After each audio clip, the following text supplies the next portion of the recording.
You are listening to The Current. I'm Jill Riley. I have a guest in the studio here at Minnesota Public Radio at The Current. Just an incredible performance with a choir, and we're going to talk all about that as well.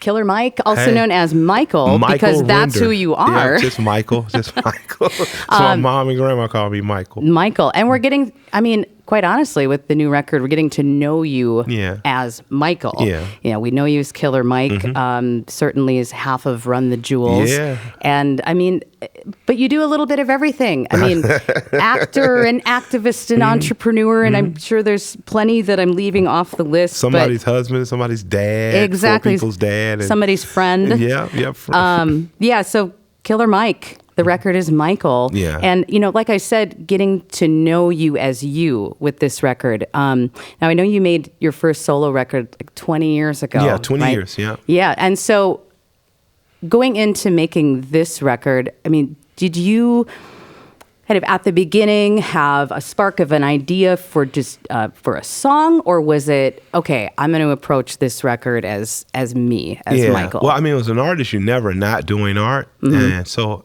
when Obama was ending his second term, the first song, Down by Law, just kind of happened as a freestyle. You hear me saying there, free our mama, please free Assata, free Mutulu. When Mutulu Shakur was recently freed and he died, he succumbed to cancer. So it's just a plea. Honestly, started as a freestyle. But over the years, I just had a compulsion to just get certain things out. And I knew it wasn't time to put out an album because Run the Jewels' first priority is 4 classic albums to be a real group. So over the last decade, I've spent that has been the sole mission and purpose. But COVID knocked me down. It put me on my face before they even had given it a name, like 14 days. I thought I was going to die. And I had never felt that bad that week. And I was like, man, if I died, would I have ever gotten a chance to let the world know who I was? They knew who I was as a protege of Outkast. They knew who I was as one half of Run the Jewels. They knew who I was in Proxy, the mixtapes and stuff. But I never introduced the world to Michael, to that little 9-year-old boy on the album cover with the horns and the halo and the buck tooth and the smile. Yeah, him. I wanted the world to know who he was. And that was the mission, was let me figure out doing this album. And me and Cuz Lightyear, who's an amazingly talented artist himself, he said, I'm going to put mine on hold and we're just going to A&R this record. And we spent the last 2.5, almost 3 years crafting this record. And so in telling your story, the story of Michael, where does it begin? Tell me about yourself. It begins on the west side of Atlanta. Yeah. So parts of my life, so imagine the black version of a Norman Rockwell paintings, right? Vignettes in the middle of the crack era. And I grew up in a neighborhood that was started by and for black people in 1946 called the Collier Heights, an Adamsville community. It had everybody from working class people like my grandparents, who was a nurse and a dump truck driver, to enormously rich black land developers like the Russell family, who were great, to the alleged bootlegger and numbers man and Charlie Cato. Mm-hmm. All these black people were together by choice. All these black people believed that everything was possible if you individually were strong and if you collectively worked together. My side of town helped Andy Young win Congress, helped him become mayor. My side of town helped get Carter elected. My side of town made unions stronger at places like UPS. My side of town showed me all my heroes and villains looked like me. So I wasn't really afraid of other people. I just didn't know. The only white people I saw were like my favorite guy, Mr. Rogers, and Bob Ross and stuff. Sure. Public television gave me an access to a bigger world, but my world was totally black. And it gave me a sense of fairness, where I knew the world wasn't fair on a large extent, but it gave me a sense of fairness. If I worked hard, if I educated myself, that I could make my grandparents proud. And so it was the reason I call it like a Norman Rockwell like painting is, if you look at everything from the little girl who's sitting outside on the Norman Rockwell painting with the black ox she had gotten in a fight, I saw this stuff. I just saw it chocolate. I just saw it with black folks, and it was pure. Coming up in the 80s during the Reagan era, we started to see a turn, of course, with drugs and things of that nature. So it was very confusing at times. Within a 2-year period, the person you looked up to and respected as an older person in your community might be asking you for drugs 2 years later. I remember I talk about on one song, like how, in Down by Law, that I apologized to an addict that I had sold drugs to because I didn't realize he was spending money that would have been spent on his children. And I remember his forgiveness. It was like, he could say, man, young man, I didn't have no business asking you for drugs. He said, you didn't know what you was doing. And I was wrong. And it was such a pure moment. And when I talk about the conversation with my aunt and her saying, you not no Scarface and nothing, you ain't no more special than any of these other little boys in the trap. You just treat us like human beings. I learned lessons on sympathy and empathy and human beings. And it just gave me an honest view of the world that people aren't perfect, but we're good. At our core, I believe people are good. Yeah. And I wanted a chance to not only talk about that in my life, but I knew it would resonate in particular with men, black men, working class men, salt of the earth men, and the women who love them. Their daughters, their mothers, their lovers, their nieces. There are people out there who, man, whether it's in the Appalachian or the West Virginia or in the streets of Miami, Chicago, and Atlanta, there's a group of men out there that are holding guilt and holding remorse that they haven't forgiven. They haven't forgiven themselves for things. And this record gave me a chance to forgive myself for some things and get some of my guilt out and to give praise and worship to a higher power that resides in all human beings, but that I recognize in myself now. And I wanted to get a chance to give the world that because, if Run the Jewels is like the X-Men, we're like the uncanny X-Men. We're superheroes. We have our masks. We have powers. But behind that mask is just a very real human being, a little 9-year-old boy who created this character called Killer Mike so that he could be the most badass rap MC in the world. But at the end of the day, I'm just a man. Yeah. And I'm talking with Killer Mike. I'm talking with Michael about the new record, Michael. So again, this record, very personal, very honest, very vulnerable. Michael, when you were growing up, to be vulnerable or to talk about things that were difficult or to talk about feelings, was that a part of your upbringing, or is that something that that you had to learn along the way? Well, you get a mixture of, like, my grandmother was, man, and my mother, both, they were very tough on me. I was an only boy, and I was what they call in the Deep South, Kari. I was sickly, asthma and stuff. And my grandmother, she would tell me, toughen up, you know what I mean? And do the hard work, get out. My mother was like, I could let you be soft if I had 2 boys, but I don't. I have 1 boy. And so there were times that I felt like they were just being unfairly, like, hard on me. But as I grew up, I understood why. Now, the men in my family were they were men. They were, what people would define as alpha men. I have 2 fathers, a bio and a non-bio father. My grandfather raised me on a day-to-day basis. My grandfather called me baby to the day he died, me and my sisters. He only spanked me once, but with that said, he had killed a man in his lifetime too. So, I knew he had the capacity to not be nice, but he was so kind and such a sweet man to me and my sisters. Both my dads still hug and kiss me like a kid to this day. My dad, Big Mike, my dad, Tony, is just one of the most kind and loving and sensitive bonus dads you could ever have. He always encouraged me to share my feelings with him. He'll call me out of nowhere now and say, "How you feel?" I'm just checking on my son. I want to know you okay. So I had a great balance of tough and love. And the women usually were pushing for the tough because they knew that life is tough. And the men, although tough lessons were learned, they always gave me enough affection to let me know it's okay as a man to be sensitive, even if the world doesn't accept it always. Yeah, right. When you decided that you wanted to make music, and that was that was going to be your path. What was it like for you? I mean, how old were you when you... I was 9 when I decided I wanted to be a rapper, you know what I mean? And I remember my mom was smoking a joint, and I was like, I want to be an MC. And she was like... fuck it. That's what it's gonna be. And I was like, word. And she took a trip to New York and she had some associations with Roxanne Shante, interestingly enough. And Shante sent me back a signed picture and a signed record. And I didn't know that years later till the movie dropped and we talked, and she's still a good friend. Her and my wife still talk to this day. I was with her a few days ago.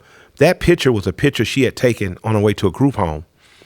And it didn't have very many good memories for her, but it was stoic. And that picture is one of the most precious items I have. It's still in my photo book today. But she sent that to me, and that encouraged me. I was like, this 15-year-old girl can be a rapper. She's badass. Like she was the illest. I was like, oh, I got to do it. I loved Run DMC, loved the Fat Boys, and my mom let me go to Fresh Fest.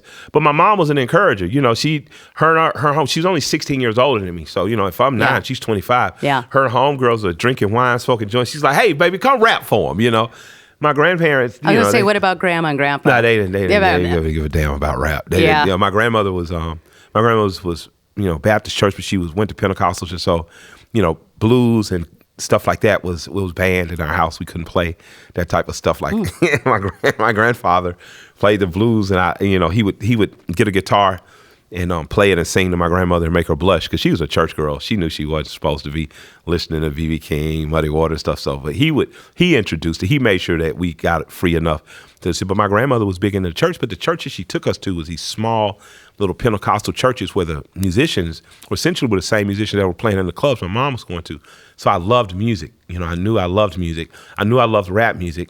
But I got a lot of challenges along the way that made me a better human being. And I understood afterwards that there is serendipity is God's way of remaining anonymous. I've heard, Andy Young said that to me, but Miss Ely challenged me to learn how to fly planes. She was like, you're too smart to be a rapper. A rapper won't even be around by the time you should learn how to fly planes. So when I got 15, 16, Mr. Jim Berto from George High School, a different high school, came up to me after summer school. It's just like, hey, do you like flying? I'm like, yeah, I flew once.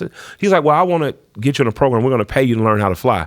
And me and Slim from 112 went to learn how to fly planes. I remember my cousins got into Morehouse. My homeroom teacher told me Morehouse would never accept me. And I accepted his challenge and got into Morehouse and went to Morehouse for a year and then decided I was going to drop out at 19. I was telling my dad, I'd read a story on Puffy or something, dropping out of Howard. And I was like, man, I'm gonna leave. I know what I want to do. I don't want to study religion and philosophy, and not that I didn't want to do it, but I knew I had a chance to be a rapper. And I remember my father saying to me, Big Mike, he said, they call it starving artist for a reason, and I use that. I put that like a chip on my shoulder, like I'm gonna show my dad, and I showed him. And the thing is, a few years ago, an article came out that described me less as a rapper and more as a leader.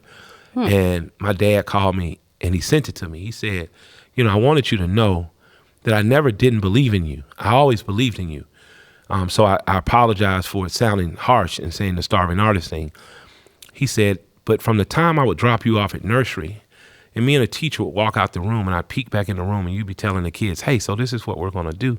And they'd be listening to you. He said, I just saw you as a leader. And he says, this article is the embodiment of what I saw my son as. So I never doubted you could be anything you wanted to be. I just always wanted you to understand that you're a leader. And how did it feel to hear that? We just cried on the phone. Yeah, I would imagine. It was overwhelming. I mean, my dad lost his father at 10 years old. His dad was killed in an accident. So he grew up without a father. He grew up having to be a father to his younger brothers and sisters and having to, have a role as the oldest in the house for his mom, to be there for his mother. So the fact that my father sees me as a leader and is proud of that, it means a lot to me because my father could have been anything. He's smart.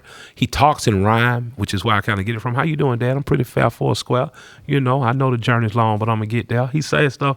So I think I kind of picked up my knack from rhyming for him, but I know that part of his goals and aspirations were unreachable because at 19 years old, he has his child. And he has to get a job and step up. And, he goes on to do police, then fireman, and ended up at the gas company working the rest of his days. But, my father is just, both of them have sacrificed so much for me. I remember wanting a Raiders jacket and my father finding out that he took a job washing windows. As a man, you take a job to wash windows, to buy your son a starter jacket, that the reciprocity for me and showing myself to be a leader and showing that his investment good just means the world to me. Yeah. Yeah, I'm talking with Killer Mike. I'm talking with Michael. The record is called Michael. Yeah. And there is something about, at this stage of your life, we're both in our 40s, yes, but there is something about the time, like the time is right to tell your story. Because, do you feel like at this point that you've just gained this knowledge and this wisdom as you look back? Well, I think that I've had it. My parents and grandparents and uncles and aunts have all imparted it on me. A lot of times it's there. It's just take something to open up the drawer or the cabinet that's in your brain to say, this is what that's for. You know what I mean? So I thank them for imparting it on me. I've had it, but knowing how to use it is what I've learned to do, to use the wisdom. You know, learn to be quiet. You don't have to win every argument. You don't even have to participate. Some things, you know, my grandmother would say, you got to give up your right for other people's wrong. And I never understood that. You know, why do I have to give up what's right for other people's wrong? Because sometimes it's the right thing to do. Winning every argument is not the goal. You're here to help people understand. That's better than winning. They're bigger than winning. So I've learned that. I've learned how to navigate life through listening to my grandfather when he says, take care of yourself first, because if you can't take care of yourself, you can't take care of anyone else. And then he would say, take care of you and your sisters. And he'd say, don't embarrass me in your mama's name. Meaning on a very local level, they had built a reputation that was good and upstanding. So don't destroy our names on a local level, which is hyper local on a daily basis. I try to do right in Atlanta by Atlantans. And he told me, you know, final was don't embarrass black folks. And that's a bigger one sometimes because, you know, black people are not a monolith. So some black people don't like it. Some black people do. But I try my very best not to embarrass our community. And those were the three things he gave me. And my grandfather never went past third grade. He had to drop out, I think at like 8 years old, to work on a sawmill to support his two sisters and mother. And he was one of the most wisest, kindest, brilliant, beautiful human beings I've ever met. So, yeah. Well, you mentioned, you know, going to church with your grandparents, being raised in the church. My grandfather wouldn't go. He wouldn't go? No, he didn't trust. Yeah, he didn't trust the clergy. He didn't trust preachers. Well, then, so you went with my your grandma. Yeah. Okay.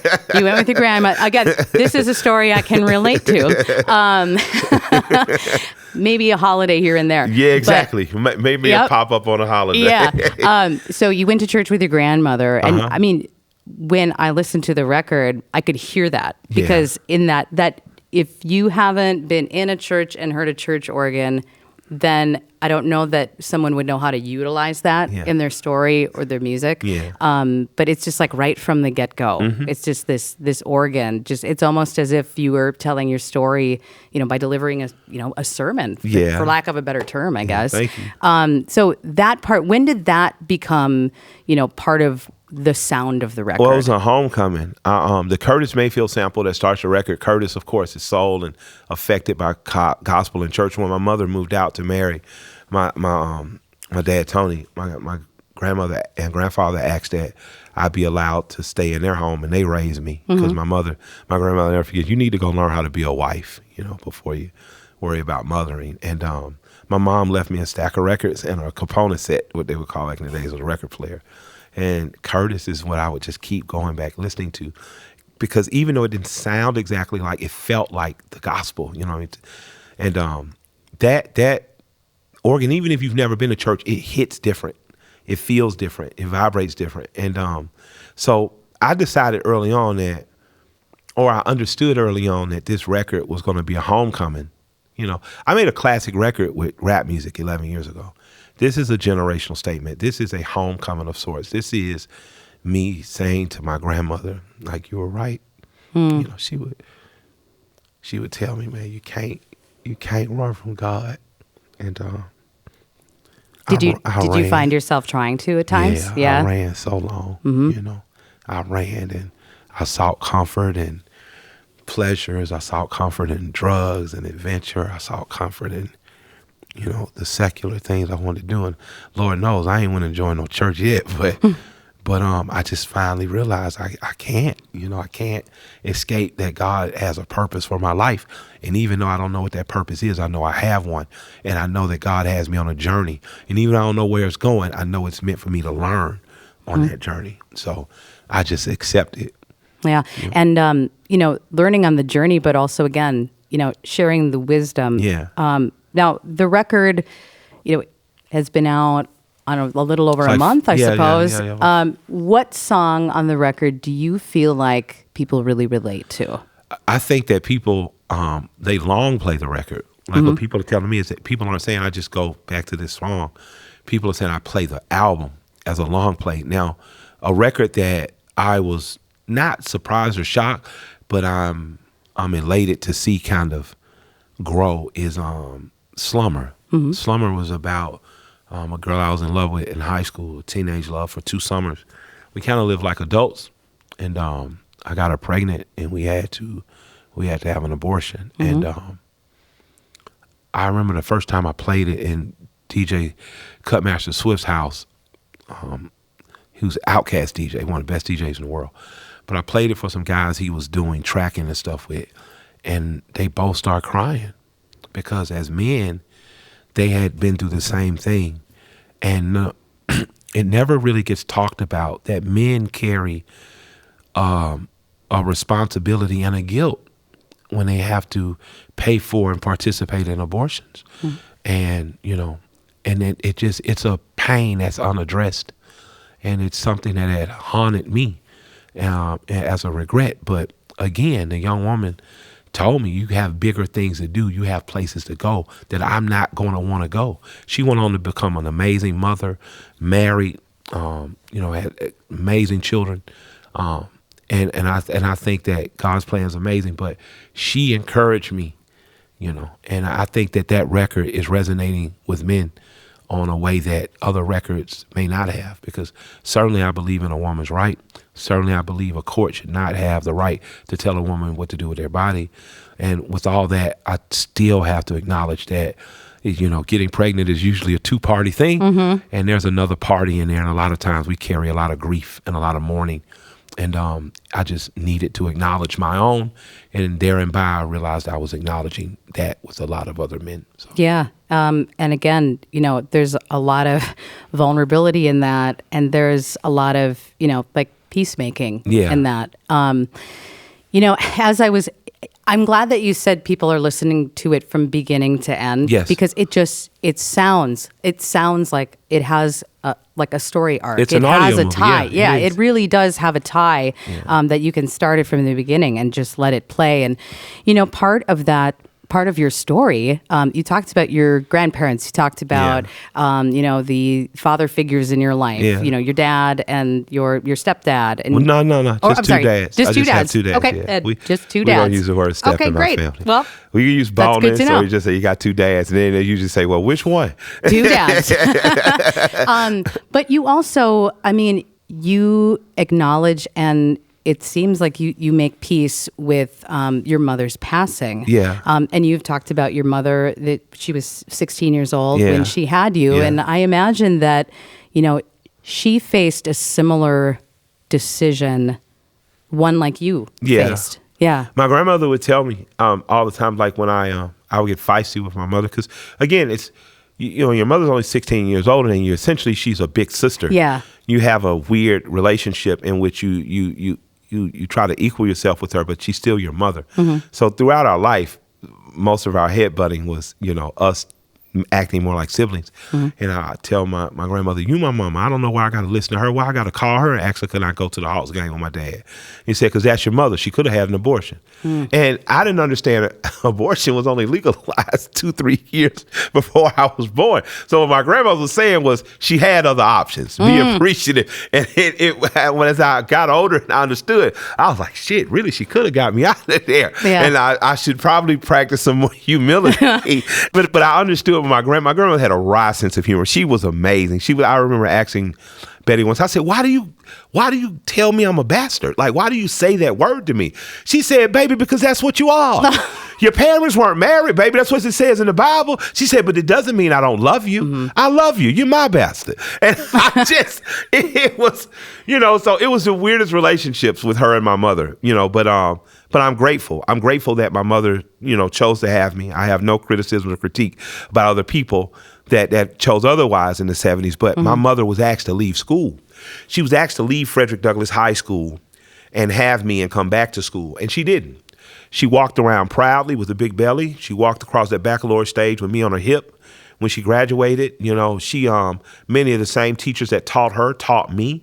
And we proved her legacy right in the risk she took having me. And I'm grateful for Denise for that. And ultimately, she decided to have me on purpose. I was not an accident. My dad, he might have just been thinking he was having fun with the girl he loved. But my mom knew she wanted to get pregnant. My grandmother could only have one biological child. That was my mother. She had lost it through miscarriage, a few other children. And I had an adopted aunt that died as a child named Jean. And I have an adopted uncle who's autistic. But my mother wanted my grandmother to have an opportunity to raise someone else in her bloodline. So by having me, she essentially gifted me to my grandmother. Yeah. And I'm sorry for the loss of both your mother and your grandmother. I mean, my mother and my grandmother are no longer with us. And but I feel like they come out in me. They do. In so many different ways. They're alive, in your head, in your heart, in your actions. Yeah, they don't really go anywhere. Yeah. Physically, you can't call them, you can't touch them, but if you get quiet enough, long enough, they're there. The energy's there. Yeah, absolutely. Yeah, and do you feel like this was an experience I had that I feel like there was some delayed grief. Like I didn't acknowledge it right away. It came out in other ways later. It never stops. When you were in the studio, you came up with this song, Motherless. Yeah. What did it feel like to be in there to just say it? To be in there saying it. I never said my mom's dead. I said she transitioned. Yeah. She went up to be with ancestors. I said a half dozen other things. I never said my mother's dead. And when I said it, I just poured down crying. I just poured down crying, and I got the first verse and a half off. And the second verse starts, my mom's dead, her mama dead, her mama died in my arms. My mom said that wasn't fair. I told her mama raised me. I told her she crazy. And that was from a real argument we had at my grandmother's funeral. We're in the limousine. I'm here. My autistic uncle is here. My mother's there.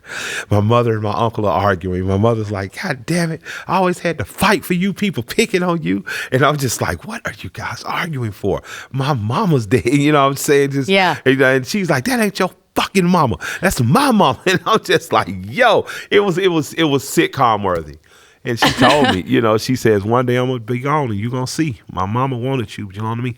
So I had to stop mid and I went to Stankonia, flew back out of LA, went to Stankonia and finished it.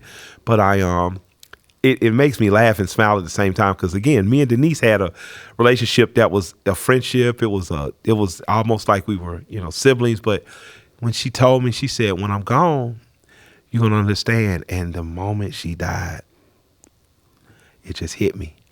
It hit me like a ton of bricks. Like this is the vessel that I came through.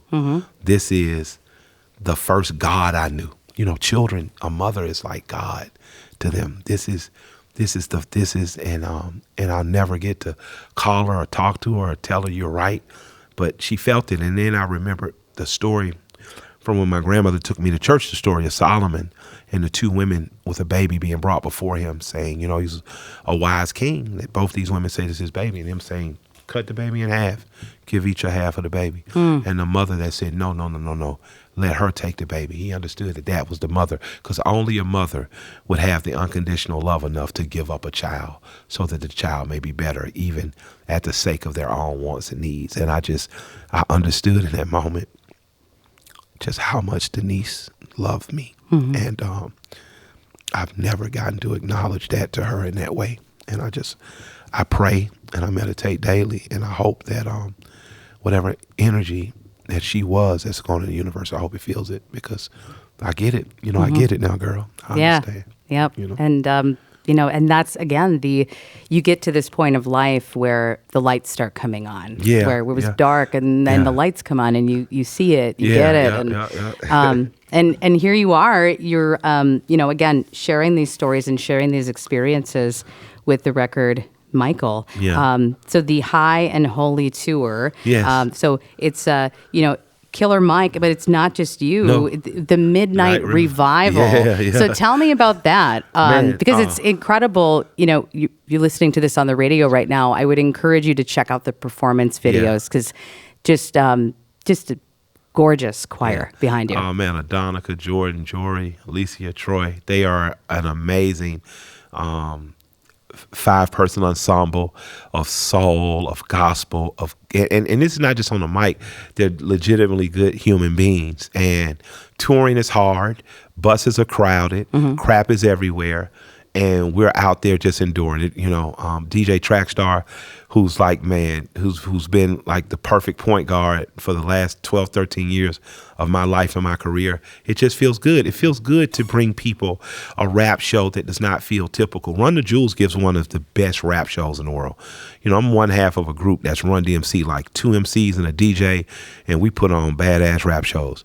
So I didn't want to try to do anything that would feel basic or typical, because I already put on a pretty badass rap show. I wanted to bring people into where Michael was at 9 years old, and that was in church. Mm-hmm. And I'd be in church, and the drummer and the bass player would catch a groove, and my grandmother would be singing to Jesus, and I'd be over there freestyling in my mind because the groove felt so much like Curtis or so much like the Isleys. Mm-hmm. And I just wanted to bring people into a Southern Pentecostal Black musical religious experience, and it resonates with people. Mm-hmm. And because music does what even, study of the Gospels doesn't. It gets people to drop their barriers and to just accept the love that moves in a genuine. There's a tradition in the church of wailing. People not even saying nothing. It's just, and now I see people paying, thousands of dollars to go on retreats and hum and shit. I'm like, that's just wailing. That's just what you're doing. You could do for free at your local storefront church. I look at people, my grandmother loved Reverend Ike. My grandfather didn't like him so much. But when I look at the books that people who go on Oprah or write and charge people dollars, hundreds of dollars for us, I'm just like, this is the same stuff Reverend Ike was saying. Mm-hmm. My grandmother about the divine being internal in you, and God is not a construct that's outside of you, but something that dwells in you, that moves through you, and you can manifest anything if you believe. And I'm thankful my grandmother exposed me to it.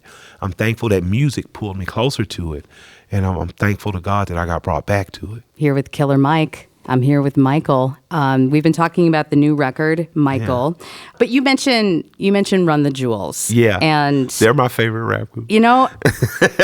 We're pretty disappointed when, Rage Against the Machine and Run the Jewels couldn't do the show here. Yeah, and Zach hurt himself. Yeah. So yeah, I'm glad my friend's back though. I'm glad he's back to moving around. And how's he doing? I haven't really heard it. Last I talked to him, he was good. He was in rehab. Okay. I've had 2 shoulder surgeries on rotator cuff, so I know rehabbing from injuries ain't easy. So he's a tough bastard though. He fought back. Good. It's good to hear that he's doing a lot better. And I know that process can go, it can go slowly, but, Run the Jewels. You guys are looking at an anniversary. Yeah, 10 years. 10 years. Mm-hmm. And so this fall, you're going to be back on the road. Atlanta, LA, New York, and Chicago. 4 nights each album. 1, 2, 3, and 4 on 4 different nights. I want people to come out and enjoy the set. Yeah. And, that 4th record. I feel like it really kind of, shot you guys into kind of this next level. Yeah. Is there a 5th record? Possibly coming? Yeah. You got to be a 5th. We got to be a 5th record. We got to be a movie. I want to march into the Rock and Roll Hall of Fame. So yeah, absolutely. Excellent. Absolutely. Well, it's good to know that. And I wonder, as we go out and you're here in Minneapolis, how does it feel to be in the Twin Cities? How does it feel to be in Minneapolis? It's always good because I like baseball. It's always good because, Prince has made a mark here. I get to man, look at where he's been, and Morris Day and the Time. Shouts out to Jerome. And, it feels good because this is a music city. There are certain cities that that unless you've been a traveling musician, man, you'll never know, man. St. Louis, Minneapolis, Chicago. The Midwest just has a great audience for music. You know what I'm saying? So I love to come to places where people are genuinely enthused about it. They're rapping every word with you. You're laughing, shedding tears together. It's absolutely amazing. I'm looking forward to doing it more, not less. Excellent. Thank you for what you said about the Midwest, because I love the Midwest. People see us as flyover, and it's anything but that. You guys got some of the best food in the world, too. Oh, well, there we go. You heard it right here from Killer Mike. Yeah. Thank you so much for the conversation. And man, honor all our moms and grandmothers, man. I think they were watching out on us today. Yeah, I hope so. One's sitting here, one's sitting here. Absolutely. I won't say which one is the good and the bad. Yeah, it just depends on the day. All right. Well, you be well, and thank you so much. And thank you for the performance. It was really beautiful. I appreciate you. I hope it moved you. All right. Killer Mike here on The Current. Love and respect. The Current is public media made possible thanks to member support.